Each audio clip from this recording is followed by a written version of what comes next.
되어 있는 그런 성경들을 지금 계속 보고 있습니다. 요한 2서 말씀, 요한 3서 말씀, 그리고 오늘 유다서 말씀까지, 그리고 올 연말에는 요한계시록 말씀을 또 봅니다. 이 매일 성경이 올해로 해서 한 6년 정도 아마 봤던 것 같아요. 한 6년 정도 해갖고 이렇게 한번 다 끝나는 해가 올해를 기점으로 다 좀 마무리하려고 하면서 이 신약 성경 마무리를 다 지으려고 합니다.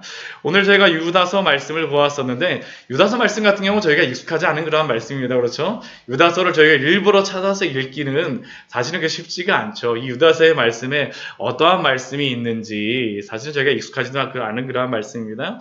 또 오늘 말씀 가운데 보게 되면 또 저희가 평소에 성경에서는 들어보지 못하였던 그러한 내용들도 조금 나오고, 천사장 미가엘이 모세의 시체에 대하여 이런 것도 나오고, 아담의 7대 손 에녹이 이런 것들이 나오는 그러한 말씀들이 있기 때문에 사실은 유다서 말씀은 우리에게 익숙하지는 않은 그러한 말씀입니다. 그런데 이 유다서 말씀을 적은 이유가 있습니다. 그것은 다른 것이 아니라 초대교회 시대에 거짓 선생들, 잘못된 미혹하는 그러한 자들이 교회를 와서 굉장히 어지럽혔습니다. 요한 2서와 3서도 그런 것들을 하였었지만, 그 말씀 우리가 보았었지만, 이 유다서 말씀은 아예 그 목적으로 하여서 처음부터 끝까지 이 말씀을 적었습니다. 또한 그러한 거짓 선생들 가운데에서 믿는 성도들에게는 믿음의 도를 위하여 힘써 싸우라라는 것이 바로 이 유다서 말씀을 통하여서 우리에게 주시는 그러한 말씀입니다. 그러면 우리 유다서 말씀의 본론을 가지고 자세히 한번 보도록 하겠습니다. 먼저 오늘 말씀을 보게 되면 이 편지를 쓴 사람이 누구인지를 우리가 알 수 있습니다. 이 편지를 쓴 사람이 누구입니까? 유다입니다. 예, 유다. 우리가 성경에 보면 유다라는 인물이 굉장히 많이 나오죠. 그렇죠. 예, 유다 우리 누가 생각나십니까? 유다 하게 되면 창세기에 보게 되면 그 야곱의 아들들 중에 네 번째 아들이 바로 유다였었고요. 그렇죠. 또 유명한 그러한 유다도 있죠. 예수님의 제자 중에 예수님을 팔아먹은 유다도 가룟 유다이지 않습니까? 또 예수님의 제자 중에 다데오의 또 다른 이름을 야고보의 아들 유다라고 또한 누가복음에서 말하고 있습니다. 그러면 여기에 나와 있는 이 유다는 누구를 말하는 걸까요? 보통 우리가 예수님의 제자들이 편지를 썼으니까 가룟 유다는 절대 쓸 리가 없을 테고요. 그러면 다데오가 썼나 그렇게 생각할지 모르겠지만 그렇지 않습니다. 여기 나오는 유다는 누구냐 하면 예수님의 형제 중 하나였던 유다입니다. 그것을 어떻게 할 수 있냐면 야고보의 형제인 유다는 이라고 말씀하고 있죠. 우리 마태복음 13장 55절 말씀을 보게 되면 이러한 말씀이 있습니다. 마태복음 13장 55절 말씀, 마가복음에도 있긴 한데요. 마태복음 말씀을 가지고 한번 보도록 하겠습니다. 마태복음 13장 55절 말씀을 보게 되면 13장 55절 말씀 같이 한번 읽어볼까요? 이는 그 목수의 아들이 아니냐? 그 어머니는 마리아, 그 형제들은 야고보, 요셉, 시몬, 유다라 하지 않느냐? 어떻습니까? 예수님의 형제가 많았습니다. 그렇죠. 같은 어머니죠. 아버지가 같지는 않습니다. 그러나 그 같은 어머니 가운데 야고보도 있었고 요셉도 있었고 시몬도 있었고 유다도 있었습니다. 근데 이 중에 성경을 지었던 두 명의 인물이 나옵니다. 누구입니까? 야고보입니다. 우리가 야고보서는 바로 예수님의 형제였던 야고보가 지은 것이고요. 이 유다서는 누구겠습니까? 누가 지은 거겠습니까? 야고보의 동생, 예수님의 동생이었던 유다가 지은 것입니다. 그런데 저희가 이 말씀을 보면서 한 가지 주의할 게 있습니다. 유다는 분명히 예수님의 형제였으면 우리 같으면 잘 아는 사람, 유명한 사람 있으면 어떻게 합니까? 내가 누구 알아? 하면서 이렇게 한마디 이렇게 딱 걸쳐갖고 우리 이야기하는데 유다는 어떻게 합니까? 예수님에 대해서 이야기하지 않죠. 야고보의 형제라고 이야기하지 않지만 예수님에 대해서는 무엇이라고 합니까? 예수 그리스도의 종이라고 하죠. 유다는 자신을 철저하게 예수님을 자신의 형제로서가 아니라 자신의 주인으로서, 또한 자신은 무엇입니까? 예수 그리스도의 종이라는 것이죠. 자신의 구원자로서 예수 그리스도를 받아들이고 있는 것입니다. 이러한 마음을 가진 겸손한 마음이죠. 정말로 예수 그리스도 안에서 변화된 사람입니다. 가장 어떻게 보면 변화되기 가장 힘든 사람이죠. 저도 그 말씀을 전하다 보면 가장 설교하기 힘든 사람이 누구냐 하면 저희 아버지나 예, 저희 어머니나 아니면 저희 가족들, 저희 딸들. 예, 왜냐하면 가족들은 저를 너무나도 잘 알기 때문에 그 가족들 앞에서 말씀을 전한다라는 게 사실은 쉽지가 않습니다. 그러나 이 유다 같은 경우는 어떻습니까? 예수 그리스도의 그 진리를 통하여서 변화된 사람입니다. 은혜가 있는 사람이죠. 그리고 예수 그리스도를 구원주로 받아들이고 그 안에서 겸손히 종으로 헌신된 사람이 바로 유다였던 것입니다. 예수 그리스도의 종. 그 유다가 누구에게 편지를 쓰고 있습니까? 부르심을 받은 자, 또 곧 하나님 아버지 안에서 사랑을 얻고 또한 예수 그리스도를 위하여 지키심을 받은 자들에게 편지한다라고 이야기합니다. 그 중요한 그러한 세 단어가 나오고 있죠. 첫 번째 무엇입니까? 부르심을 받은 자들에게 편지하고 있다는 것입니다. 하나님이 부르신 자들에게 이 편지를 쓰고 있어요. 또 부르심을 받은 자들은 또 어떤 사람입니까? 하나님의 사랑을 받는 사람입니다. 하나님의 사랑을 받는 사람들. 하나님이 사랑하시기에 우리를 부르시지 않는 겁니까? 우리 홍금만 우리 권사님 오늘 나오시는데 여기 기도하러 오셨죠. 그렇죠. 예, 너무나도 심심해서 나오셨다 그러는데 아까 심심해서 나오신 게 아니라 사실은 뭐 때문에 나오신 겁니까? 예수 그리스도가 보고 싶어서 나오신 거잖아요. 그렇죠. 예, 보고 싶어서 이 교회가 1층에 있었는데 없어져갖고 그렇게 찾으셨대요. 예, 그렇게 찾으셨대요. 얼마나 교회를 사모하는 마음, 예배해드리고 싶은 마음이 있으셨으면 나오겠습니까? 하나님이 사랑하시기 때문에 또한 불러주셨기 때문에 나온 것이 아닙니까? 사랑하셔서 나온 것입니다. 하나님이 사랑하셔서. 또한 그러한 사람들은 어떤 사람들입니까? 하나님이 지키시는 자들입니다. 지키시는 자들.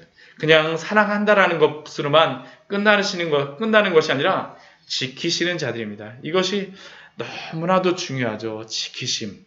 하나님이 우리를 부르셨으면 지키시는 분입니다. 근데 이것 안에는 우리의 인생이 다 나타나 있습니다. 우리의 구원의 시작은 어디서부터 시작됩니까? 하나님이 우리를 부르시는 것부터 시작하죠. 우리가 믿고 싶어서 믿지 않습니다. 하나님이 우리를 부르셨기 때문에 우리가 그 은혜 안에 불려져서 나오죠. 그러면 그 부르신 자들은 어떻습니까? 사랑 안에 살아갑니다. 하나님과 함께 예수 그리스도의 그 사랑 안에서 현재적으로는 사랑 안에서 살아가는 사람들이죠. 언제까지요? 우리의 인생이 다 할 때까지 하나님이 지키신다라고 약속하여 주셨습니다. 결국 그러니까 우리의 믿음의 구원의 처음부터 시작하여서 우리의 인생의 마지막까지 하나님이 이렇게 인도하시는 그러한 자들에게 우리들에게 지금 이 편지를 쓰고 있습니다. 그렇지 않습니까? 우리들도 이러한 자들이 아닙니까? 하나님이 부르셨기 때문에 하나님이 사랑하셨기 때문에 지금까지 지키셨고 지켜주시고 지켜주셨고 지켜주실 우리에게 또한 편지하는 줄 믿습니다. 또한 그러한 사람들에게 사도가 무엇이라고 하나님께서 무엇이라고 축복합니까? 긍휼과 평강과 사랑이 너에게 더욱 많을지어다. 더욱 많을지어다. 긍휼과 평강과 사랑이 더욱 많이 풍성히 누리신 우리 귀한 성도님 되시기를 축원합니다.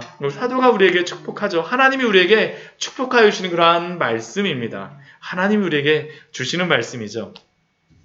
그런데 원래 이 편지를 사도가 쓰고 싶었던 그러한 이유가 있습니다. 사도가 처음에는 편지를 오늘 유다서 말씀 거짓 선생들한테 쓰고 그런 목적으로 쓰고 싶지 않았어요. 처음에 무엇을 위해서 쓰고 싶었었냐면 일반으로 받은 구원에 관하여서, 그러니까 구원에 관하여서 쓰고 싶었습니다. 아마 처음에 시작하는 거 보면 부르심을 받은 자들, 사랑을 얻은 자들, 지키심을 받은 자들이 하게 되면 하나님이 우리를 구원하시고 나서 우리의 구원에 대한 인도하심에 대한 그러한 것들을 보니까 아마 이 유다가 분명히 이것에 대하여서 어떻게 쓸지에 대한 머릿속에 다 있었던 것 같아요. 그런데 그러한 것들을 막 쓰려고 그 생각이 간절하였었는데 그 생각을 바꾸게 된 그러한 이유가 있습니다. 그것이 무엇입니까? 그 성도에게 단번에 주신 믿음의 도를 위하여 힘써 싸우라는 편지를 쓰기 위하여서 하나님이 우리를 부르셨고 사랑하시고 지켜주시지만 그러나 또한 하나님께서 우리에게 뭐라고 말씀하시는 겁니까? 믿음의 도를 위하여서 힘써 싸우라는 것입니다. 우리에게 믿음의 분투가 필요하다라는 것이죠. 이것을 행하라는 것입니다. 싸워가라는 것입니다. 그냥 주저앉아 있지 말고 믿음의 도를 위하여서 힘써 싸우라라고 우리에게 지금도 말씀하시는 줄 믿습니다. 왜요? 가만히 들어온 사람들이 교회 안에 있었기 때문입니다. 가만히 들어온 사람들이 있었어요. 가만히 슬그머니 들어왔어요. 정말 슬그머니 들어왔습니다. 아무도 모르게, 쥐도 새도 모르게 진짜 가만히 들어왔어요. 이 가만히 들어왔다는 것은 무엇입니까? 보기에는 어떤 사람들이었을까요? 좋은 사람으로 보였던 겁니다. 나에게 도움을 주고 유익을 주고 교회를 세우는 것처럼 보여지는 사람이었습니다. 가만히 들어왔어요. 그런데 그 사람이 어떠한 사람이었을까요? 결과적으로는 판결을 받기로 미리 기록된 자. 어떠한 판결이겠습니까? 하나님의 심판을 받기로 결정된 사람이라는 겁니다. 왜 이러한 얘기를 하겠습니까? 이제 뒤에 보면 왜 그런지에 대해서 이야기합니다. 이들의 특징이 무엇이냐면 두 가지를 이야기합니다. 오늘 말씀 이제 뒤에 보게 되면 두 가지에 대해서 이야기하는데 이들의 큰 잘못, 가만히 들어온 이 사람들의 큰 잘못이 두 가지가 있습니다. 첫 번째는 무엇이냐면 경건하지 아니하여서 우리 하나님의 은혜를 도리어 방탕한 것으로 바꿉니다. 결국 이 이야기는 무엇입니까? 거룩하게 살지 않아요. 하나님이 우리를 구원하여 주시고 의롭게 불러주셨습니다. 우리를 구원하여 주셔서 의롭게 하여 주셨습니다. 근데 그 의롭게 하여 준 걸 가지고 뭐라는 거예요? 죄 짓고 교회 와서 또 회개하고, 죄 짓고 교회 와서 또 회개하고, 아니면 하나님이 나를 구원하여 주셨으니까 나는 아무렇게나 살아도 돼 라고 하면서 방임하며 살아가는 그러한 모습들, 이러한 게 그 사람들, 이러한 것들을 가르쳤던 사람입니다. 아무렇게나 살아도 돼. 아무렇게나 살아도 돼. 이게 바로 그리고 또 하나는 무엇이냐 하면 홀로 하나이신 주제, 곧 우리 주 예수 그리스도를 부인하는 자니. 결국 무엇이냐 하면 우리 주 예수 그리스도를 부인하는 자입니다. 근데 부인하는데 무엇을 부인하니까? 예수 그리스도가 우리의 주제, 주인이 되는 것을 부인합니다. 그 이야기는 무엇입니까? 예수님을 믿는 것 같지만, 구원받았다라고 하지만 예수님이 나의 삶에는 주인이 아니에요. 내 마음대로 사는 사람입니다. 내가 주인인 사람인 것이죠. 나의 주제가 아닙니다. 예수 그리스도가 우리의 구주가 되어주셨다는 것은 우리의 삶에도 주인이 되어주셔야 되는데 삶에서는 예수 그리스도를 부인합니다. 바로 이러한 사람들이죠. 이러한 특징이 어떤 것이냐면 영지주의자들이 이러한 특징을 가지고 있었습니다. 저희가 요한 2서 말씀을 나눌 때에도 잠깐 이야기를 나눴었는데요. 이 영지주의자들은 다른 게 아닙니다. 자신들만 특별한 지식, 그노시스라고 해요. 특별한 지식이 있다라고 하면서 그 사람들이 무엇을 주장했으면 그 특별한 지식의 아주 핵심적인 것이 무엇이냐면 이 세상에 눈에 보이는 것들, 육적인 것들은 다 악하고 눈에 보이지 않은 영적인 것들만 선하다라고 생각을 하는 겁니다. 근데 이 세상에 있는 것들은 뭐예요? 다 악해요. 그러니까 두 가지의 행동을 합니다. 이것을 가지고 하나는 무엇이냐면 이 세상이 악한 중에서 나의 믿음을 지키기 위해서 이 사람들은 무엇을 할까요? 굉장히 경건하게 살고자 하는 쪽으로 나갑니다. 그래서 굉장히 금욕적인 것들을 추구하는 그러한 것을 살아가기도 합니다. 근데 또 다른 삶의 방법이 있습니다. 그 삶의 방법은 무엇일까요? 정반대의 삶입니다. 왜요? 나의 육신은 악한 거니까 이 세상에서는 아무렇게나 살아도 돼. 그러니까 함부로 막 사는 것이죠. 굉장히 성적으로 문란한 사람들입니다. 오늘 말씀을 보게 되면 육체적으로 그 성적으로 굉장히 문란한 것들에 대하여서 오늘 이야기합니다. 이 사람들, 우리가 앞에서 보았던 것 같이 우리 하나님의 은혜를 도리어 방탕한 것으로 바꾸어서 내 마음대로 살아가는 것들, 이러한 대표적인 것으로서 그 뒤에 말씀해 보게 되면 이 사람들의 그러한 특징들을 이야기합니다. 예로서 드는 그러한 것들이 있는데 우리 5절 말씀에 보게 되면 먼저는 어떤 것으로서 이야기하자면 주께서 백성을 애굽에서 구원하여 내시고 후에 믿지 않은 자들을 멸하셨으며 라고 이야기합니다. 이것은 우리가 무슨 말씀인지 알죠? 이게 무슨 말씀이겠습니까? 하나님께서 출애굽을 시키셔갖고 애굽에서 홍해를 건너게 하셔갖고 구원하셨습니다. 근데 그 구원하신 사람들 40년 동안 광야를 헤맸잖아요. 1세대들이. 근데 결론적으로 어떻게 됐습니까? 다 죽었습니다. 왜 죽었을까요? 한 가지입니다. 믿지 아니하기 때문에. 믿지 아니하기 때문에. 구원은 받았다라고 하지만 교회는 나와 있지만 하나님을 믿지 않아요. 하나님을 믿지 않습니다. 하나님의 말씀을 믿지를 않습니다. 몸은 와서 있는 것 같지만 믿지를 않아요. 결국 그래서 그들의 결과는 무엇이었습니까? 죽음이었습니다. 그래서 그들이 광야에서 죽음을 당하였다는 것이 바로 유다가 우리에게 알려주는 그러한 말씀이고 하나님이 우리에게 말씀하여 주시는 것이죠. 우리 히브리서 말씀에서도 믿음을 우리의 삶과 결부시키지 않은 자들이 안식을 얻지 못하였다라고 우리가 보지 않았습니까? 바로 이것이 그들의 잘못이었습니다. 믿지 않았어요. 그러니까 그들은 거룩하게 살아가지를 않았습니다. 우리 6절 말씀에 보면 또 다른 한 가지 또 예를 들고 있죠. 우리 그 두 번째는 무엇이냐면 그 천사가 쫓겨나게 된 그러한 이유를 이야기하고 있습니다. 우리 천사가 왜 쫓겨났나? 우리 그러한 것들에 대해서 궁금하죠? 6절 말씀에서 우리에게 사도가 알려줍니다. 우리 같이 한번 읽어보겠습니다. 또 자기 지위를 지키지 아니하고 자기 처소를 떠난 천사들을 큰 날의 심판까지 영원한 결박으로 흑암에 가두셨으며. 왜 천사가 그 멸망을 당하게 됩니까? 왜 하나님께 심판을 당하게 됩니까? 자기 지위를 지키지 않았기 때문입니다.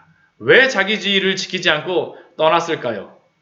우리가 첫 번째 볼 수 있는 것은 아담과 하와를 범죄케 하는 것을 우리가 알 수 있죠. 하와를 범죄케 하는 그러한 이유가 무엇이었습니까? 선악과를 먹으면 너가 하나님같이 되리라. 그가 인간을 이렇게 범죄케 하였다는 것은 그도 범죄하였던 이유가 무엇이라는 겁니까? 자신이 하나님처럼 되고자 했던 것이죠. 자신도 하나님처럼 되고자 하고 자신을 따르는 그러한 추종자도 무엇으로 다 하게 하는 겁니까? 하나님께 반역하게 하고자 하는 것들. 그래서 자기의 지위를 지키지 아니하고 자기의 처소를 떠났습니다. 또 이들에 대하여서 또 한 가지 우리가 알 수 있는 것은 무엇이냐 하면 이들이 또한 이 육체적으로 어떠한 그 탐심, 어떠한 그런 것들을 취했다라고도 또 해석을 하기도 합니다. 우리 창세기 6장 말씀 한번 보도록 할게요. 이거는 뭐 100%라고 이야기는 할 수는 없지만 그러나 이것을 가지고 또 해석하시는 그러한 분들도 개중에는 있습니다. 우리 창세기 6장의 말씀입니다. 우리 창세기 6장 1절과 2절 말씀을 같이 한번 보도록 하겠습니다. 같이 한번 보겠습니다. 네. 사람이 땅 위에 번성하기 시작할 때 그들에게서 딸들이 나니 하나님의 아들들이 사람의 딸들의 아름다움을 보고 자기들이 좋아하는 모든 여자를 아내로 삼는지라. 여기서 하나님의 아들을 두 가지로 해석을 합니다. 저 같은 경우는 이것을 이 앞에 나와 있던 하나님의 그러한 계열의 사람들로서 생각을 하지만 또 어떤 그러한 학자들은 이것이 바로 천사들이라고도 생각을 합니다. 그러면서 이것이 어떠한 하나님의 아들들이 천사들이 그 사람의 딸들을 보고 어떠한 육체적인 그러한 범죄를 행하였다라는 것이죠. 네. 그래서 그렇게 행하였다라고도 이야기를 합니다. 근데 두 가지 다 결론적으로는 똑같습니다. 그건 무엇입니까? 자신들의 위치를 떠났다라는 것이죠. 만족하지 않았습니다. 하나님으로부터 떠난 사람들입니다. 하나님으로부터 떠난 그러한 존재들. 또한 우리 7절 말씀해 보게 되면 우리 또 다른 그러한 비유를 이야기하고 있죠. 그것이 무엇입니까? 소돔과 고모라의 그러한 사건입니다. 소돔과 고모라가 왜 멸망하게 됐습니까? 그 멸망한 이유를 우리 유다서 말씀에서는 그들이 음란하여서 다른 육체를 따라가다가라고 해석하고 있습니다. 우리가 창세기 말씀을 얼마 전에 이걸 보았었기 때문에 어떠한 내용인지를 알죠. 여기서 다른 육체는 다른 것이 아닙니다. 동성애를 이야기하는 것입니다. 결국 그러니까 이들이 음란함으로 말미암아 다른 육체를 따라가다가 하나님이 정하신 그러한 창조의 섭리를 따르지 않고 자신들의 방법을 취한 것이죠. 자신들의 어떠한 개인적인 이득을 취하기 위해서 자신들의 탐심을 취하기 위해서 만족하지 못하고 결국 행하였던 그러한 게 바로 이 소돔과 고모라의 사건이었죠. 이러한 것들은 무엇에 대한 그러한 것이겠습니까? 하나님의 은혜를 구원하셨던 그 은혜를 자신의 방탕한 것들로 바꿔서 믿지 않는 거고요. 그리고 그 하나님의 천사로서 그들을 세우셨는데 어떻게 합니까? 도리어 그것을 자신들이 어떠한 것으로서 방탕한 것으로 바꿔서 만족하지 못해서 떠난 거고요. 소돔과 고모라도 결국 자신의 그러한 방탕한 것들을 위해서 행한 것이 아닙니까? 근데 그러한 것들에 대한 결말은 무엇입니까? 다 멸망이죠. 멸망입니다. 다 멸망이라는 것입니다. 이들이 이렇게 행하지만, 지금 이들이 그러한 것들을 행하지만 그들의 결말은 무엇이라는 겁니까? 멸망이 그들에게 있다라는 겁니다. 이 유다서를 통해서 그들에게 경고하고 있는 것이죠. 그런데 이들이 이렇게 잘못된 일들을 행하고, 또한 이들이 보게 되면 어떠한 육체의 하나님의 은혜를 방탕한 것으로 바꾸었음에도 불구하고 이들이 사실은 교회에 와서 엄청난 분란을 일으키고 있습니다. 어떻게 이게 가능할까요? 교회에 와서 이렇게 되게 되면 진짜 어떻게 이게 가능하지? 막 그런 생각이 들지 않습니까? 만약 이런 일들을 하게 되면 어떻게 그런 일들을 행하지? 우리 같으면 도저히 안 따라갈 것 같잖아요. 그렇죠? 근데 어떻게 그러한 것이 가능하겠습니까? 이 8절 말씀에 보면 이들이 행했던 것을 이렇게 말합니다. 그러한 데 꿈꾸는 이 사람들도 라고 이야기합니다. 꿈꾸는 이 사람들도. 이게 어떤 의미겠습니까? 자신만 하나님께 특별한 음성을 들었다라는 겁니다. 자신만 특별하게 환상을 보았다라는 거죠. 이게 별거 아닌 것처럼 여겨지지만 오늘날 우리 시대에도 얼마나 매력적인지 모릅니다. 내가 하나님의 음성을 들었어요. 나는 날마다 하나님의 환상을 봅니다. 어떠한 것을 통하여서 무엇을 봅니다. 무엇을 들어요. 그러면서 얼마나 많이 미혹하고 얼마나 많이 진리 위에 있는 교회들을 넘어뜨리고 진리 위에 서 있는 성도들을 얼마나 무너뜨리는지 모르겠습니다. 하나님의 뜻을 분별하기보다는 우리가 어떠한 용한 목사님, 전도사님, 선교사님, 목사님들을 얼마나 많이 찾아갑니까? 이것이 얼마나 우리에게 눈에 신비하게 보입니까? 그렇지 않나요? 그렇지 않습니까? 그런데 초대교회 이단들은 이러한 형태들을 띠고 그 성도들에게 미혹한 것이죠. 나만 특별한 지식이 있어. 무엇을 보았어. 그리고 그렇게 함으로 다가가서 무엇합니까? 그 특별한 계시를 자신만 받았다는 것을 통하여서 육체를 더럽히고 또한 교회를 업신여기며 하나님의 영광을 비방하며 자신을 높였습니다. 그게 바로 8절 말씀에 나와 있는 말씀이지 않습니까? 그러한데 꿈꾸는 이 사람들도 그와 같이 육체를 더럽히며 방탕하게 살고 권위를 업신여기며 하나님의 권위를 업신여기죠. 예수 그리스도의 그러한 주재권을 무시합니다. 하나님의 영광을 비방합니다. 우리들도 이러한 영적으로 혼탁한 시대 속에 살고 있지 않습니까? 그렇기 때문에 우리는 어떻게 됩니까? 우리는 우리가 얻은 믿음의 도를 위하여서 힘써 싸워야 합니다. 사도가 우리에게 그것을 지금 권면하고 있지 않습니까? 우리 3절 말씀에서 우리에게 먼저 권면하고 시작하고 있는 것이죠. 단번에 주신 믿음의 도를 위하여 힘써 싸우라. 우리에게도 지금 들려주는 말씀인 줄 믿습니다. 우리는 참된 진리 위에 서서 힘써 싸워야 됩니다. 또한 이러한 사람들은 어떻게 들어오겠습니까? 권위를 무시하는 것을 교회에서 행하게 되죠. 권위를 인정하지 않습니다. 이 뒤에 말씀을 보게 되면 그러한 일들에 대하여서 이야기를 합니다. 우리 9절 말씀을 보게 되면 이게 제가 설명을 하게 되면 좀 약간 시간이 길어질 수도 있지만 이게 뭐 다른 것은 아닙니다. 천사장 미가엘이 모세의 시체에 대하여서 마귀와 다퉜다라고 합니다.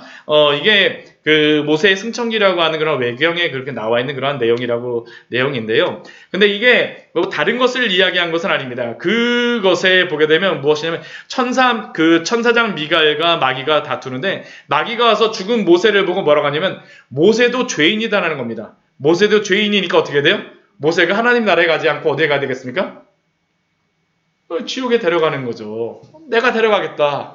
근데 이 천사장 미가엘은 무엇이라고 대답하는 겁니까? 대답하지 않습니다.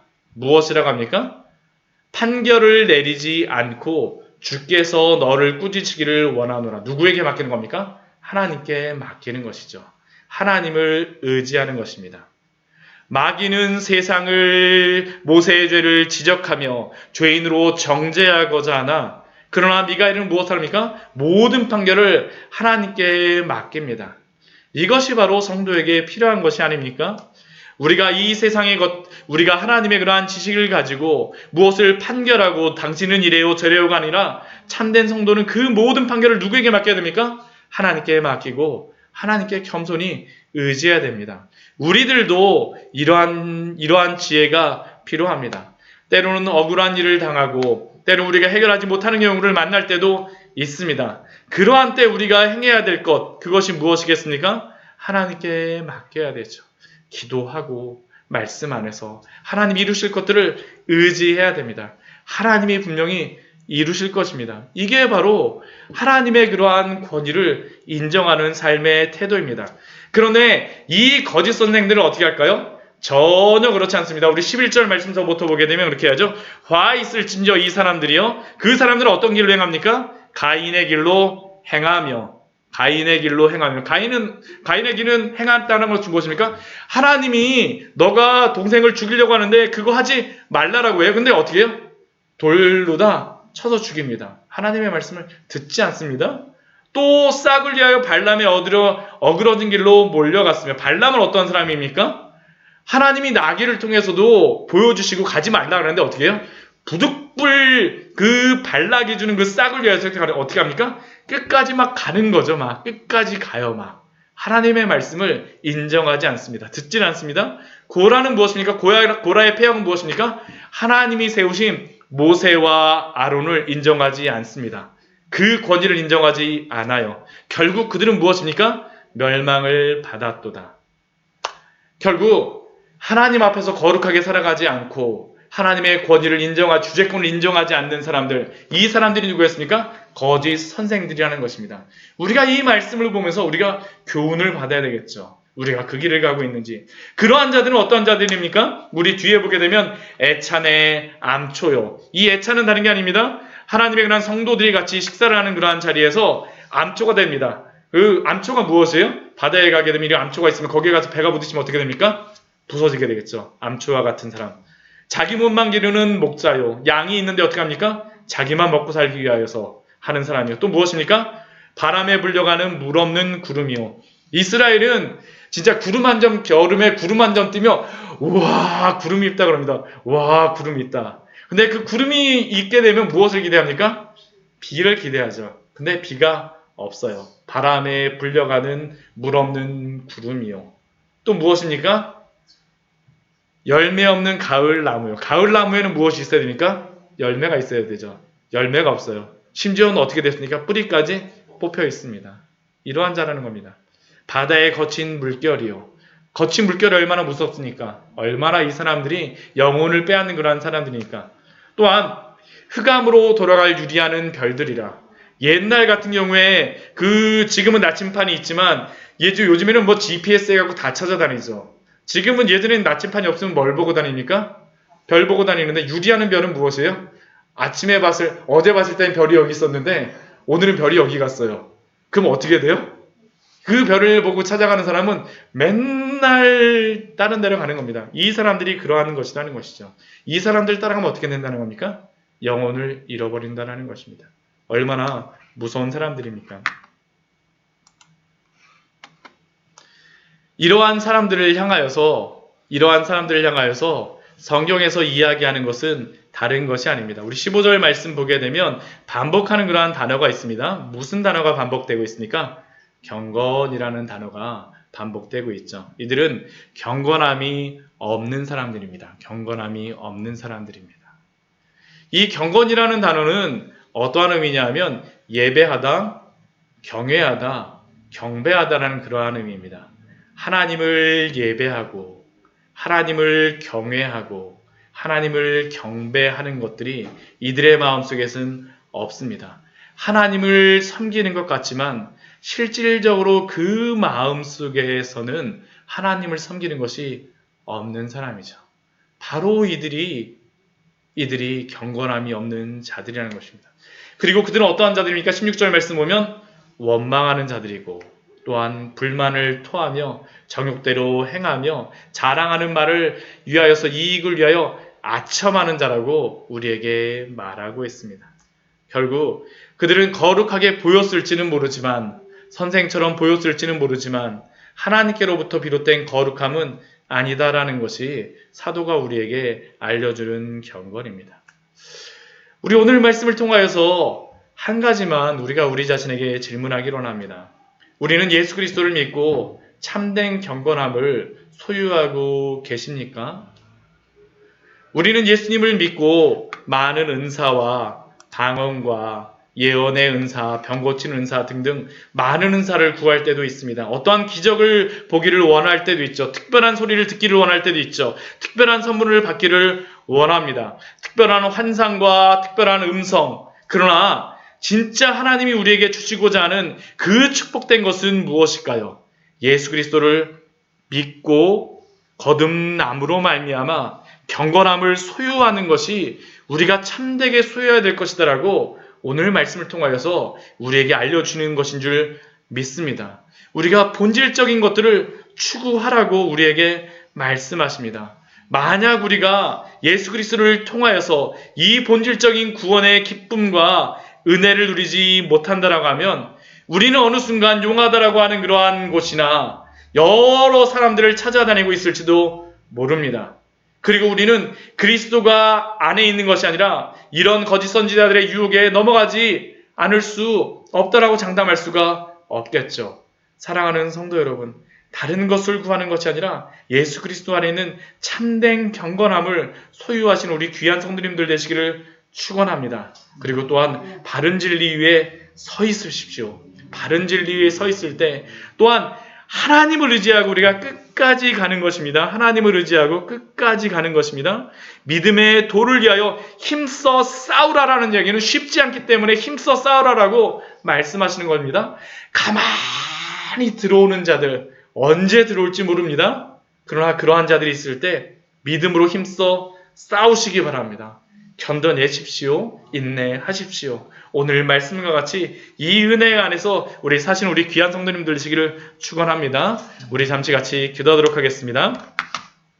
우리 오늘 말씀 유다서